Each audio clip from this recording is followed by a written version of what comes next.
Good evening everyone. Once again, welcome back to my channel, Mindful English with Shivani Sharma. आज तो मैंने morning में भी आपके साथ एक छोटी सी वीडियो शेयर की थी, तो अभी मुझे लगा कि कुछ और वर्ड्स मैं आपको बता देती हूँ. एक्चुअली आज कुछ बच्चों के साथ मेरी किसी स्कूल के स्टूडेंट्स थे, उनके साथ कुछ बातचीत हो रही थी. I was just speaking to them regarding their question paper. तो उसमें से मुझे कुछ चीज़ें समझ आई और मुझे लगा कि बच्चों को इन चीज़ों की अंडरस्टैंडिंग होना ज़रूरी है. और मैंने तभी सोच लिया था कि आज अगर मुझे टाइम मिला तो मैं ये वीडियो बनाऊंगी. एक्चुअली बच्चों के सामने स्पेशली छोटी क्लासेस में क्या होता है, कई बार हम पेरेंट्स से भी वो गलती हो जाती है जाने अनजाने में.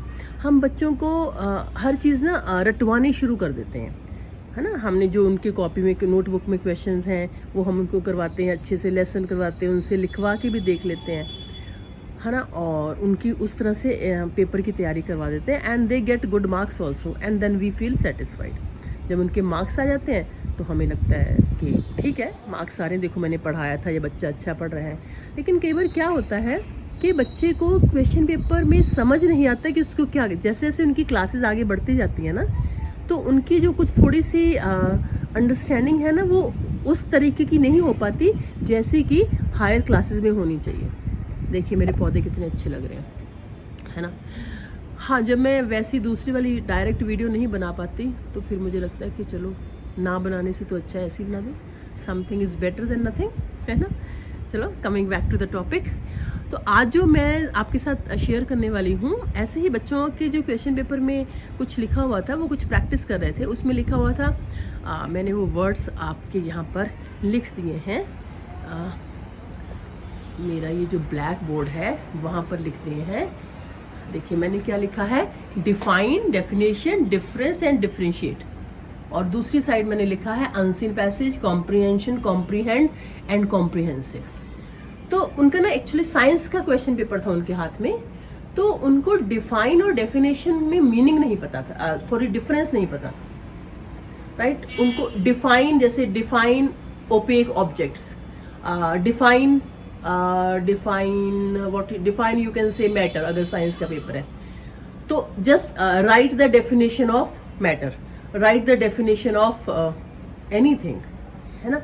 तो बच्चों को हमें ये बताना जरूरी है, डिफाइन करना मीन्स डिफाइन वर्ब है, राइट. डेफिनेशन क्या है, बट डिफाइन में भी हमने डेफिनेशन देनी है और डेफिनेशन में तो डेफिनेशन लिखनी है. मैं आपको क्या बताना चाह रही हूँ कि जब हम बच्चों को पढ़ाते हैं उनको ये छोटी छोटी चीजें बताना बहुत जरूरी होता है कि बेटा define means you are defining this definition, you are defining this object, you are defining this subject, you are defining this concept, है ना. आप इसकी डेफिनेशन दे रहे हो, मुझे इसकी डेफिनेशन सुनाओ, इसकी डेफिनेशन क्या है, इसकी डेफिनेशन लिखो. तो बच्चों को पता होना चाहिए कि what is the difference between define and definition. और इसी तरह से एक क्वेश्चन था उनके क्वेश्चन पेपर में, डिफरेंशिएट बिटवीन. उनको नहीं पता था डिफरेंशिएट का मतलब क्या होता है. उनको आंसर आता था लेकिन उनको ये नहीं पता था कि डिफरेंशिएट का मतलब क्या होता है. तो मैंने आपको इसलिए ये वीडियो बना रही हूँ कि आप बच्चों को समझाइए. अगर पेरेंट्स उनको पढ़ाते हैं, कोई भी हम पढ़ाते हैं, जैसे मैं भी पढ़ाती हूँ, तो लेकिन जो प्रॉब्लम्स मेरे सामने आती हैं तो इसका मतलब कहीं ना कहीं तो वो प्रॉब्लम्स है ना. तो हमें उनको ये बताना ज़रूरी है कि right the difference between A and B, है ना. ए और बी के बीच में डिफरेंस बताइए. Differentiate between A and B.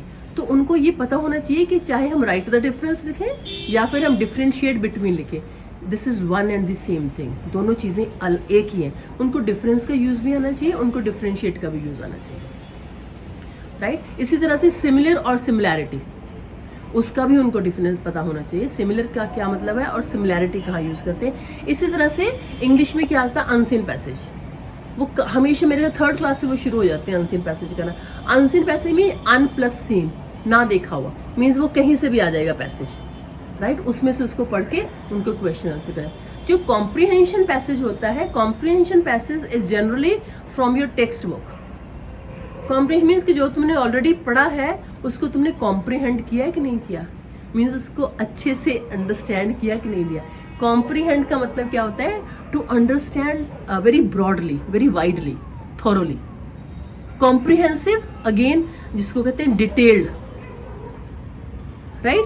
तो this is unseen passage, comprehension, comprehend से बना है और उसी से बना है कॉम्प्रिहेंसिव। तो मैं आपको what I am trying to tell is the students, the children must understand the formation of words, they must understand the source of words. अगर हम ये छोटी क्लासेस में उनको ये बताना शुरू कर देंगे तो उनको बड़ी क्लासेस में जाके मतलब प्रॉब्लम नहीं होगी। उनको पूरी एक तरह से they will be very much clear in their mind, उनको पता होगा कि हमने इसमें क्या करना है, ठीक है? जैसे प्लांट, प्लांटेशन, वाटर, वाटर्ड, बहुत सारे ऐसे वर्ड्स हैं, ठीक है? और अपोलॉजी, अपोलोजाइज, बहुत कुछ है, अब मुझे इस तरह से याद नहीं आएंगे, बट बस मैंने यही बताना था आज की वीडियो में that we need to make our students and children understand this difference between these things. They must know what is defined, what is definition, what is difference, what is differentiate. अगर वो English ढंग से कर लेंगे, अगर English अच्छे से, English की छोटी छोटी चीज़ें कर लेंगे तो जो उनके बाकी सब्जेक्ट्स हैं वो भी उनको अच्छे से समझ आ जाएंगे। जैसे कि मैंने जो आज क्वेश्चन पेपर देखा था वो 6th क्लास का किसी स्कूल का साइंस का पेपर था, ठीक है? उनको तो मुझे लगा कि हो सकता है ये वाली प्रॉब्लम किसी और बच्चे की भी हो, तो मैंने सोचा चलो वीडियो बना देते हैं। So thank you so much for watching my videos, for encouraging me to make more and more videos.